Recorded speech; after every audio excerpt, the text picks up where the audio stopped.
Bienvenue dans cette vidéo dans laquelle je vais vous raconter deux histoires totalement improbables.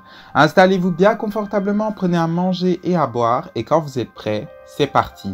Au début des années 1800, un navire appelé Orang Medan a été retrouvé à dériver dans le détroit de Malacca avec tout l'équipage mort. Les corps ont été retrouvés étendus sur le pont avec des expressions de terreur gravées sur leur visage. L'opérateur radio du navire a envoyé un signal de détresse qui disait « Tous les officiers, y compris le capitaine, sont morts, étendus dans la salle des cartes et sur la passerelle. Il est possible que tout l'équipage soit mort. » Avant que la transmission ne soit coupée. Lorsqu'un navire de secours est arrivé, ils ont constaté que l'équipage était mort dans des circonstances mystérieuses. Il n'y avait aucun signe de blessure physique et la cargaison d'argent et d'étain du navire était intacte. L'équipage de secours a également signalé une odeur étrange à bord, comme celle de la chair en putréfaction. Orang Medan a été remorqué jusqu'au port, mais alors que la corde de remorquage était en train d'être fixée, le navire a soudainement pris feu et a explosé, détruisant toutes les preuves des morts mystérieuses. La véritable cause des décès et de l'explosion reste inconnue. On dit que le fantôme du navire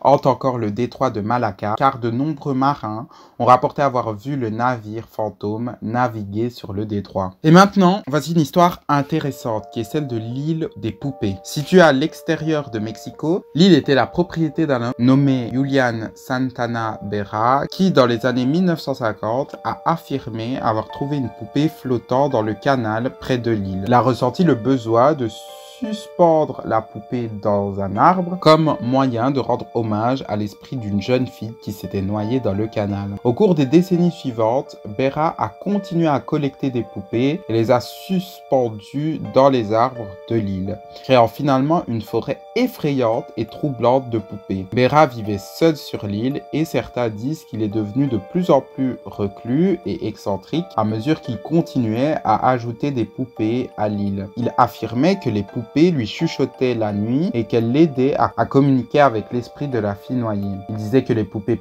le protégeaient des esprits maléfiques et qu'elle protégeait également les visiteurs. Après la mort de Berra, en 2001, l'île est devenue une destination touristique populaire, attirant des visiteurs du monde entier, fascinés par les milliers de poupées suspendues aux arbres. L'île reste un endroit étrange et effrayant, avec des poupées de toute taille et dans divers états de décomposition suspendues aux arbres. Et certains visiteurs ont signalé ressentir un sentiment de malaise pendant leur séjour sur l'île. Aujourd'hui, l'île est toujours ouverte et est considérée comme une attraction touristique unique, mais aussi un lieu où beaucoup de gens vont rendre hommage à Julian Santana Berra et à l'esprit de la jeune fille qu'ils croyaient hanter l'île.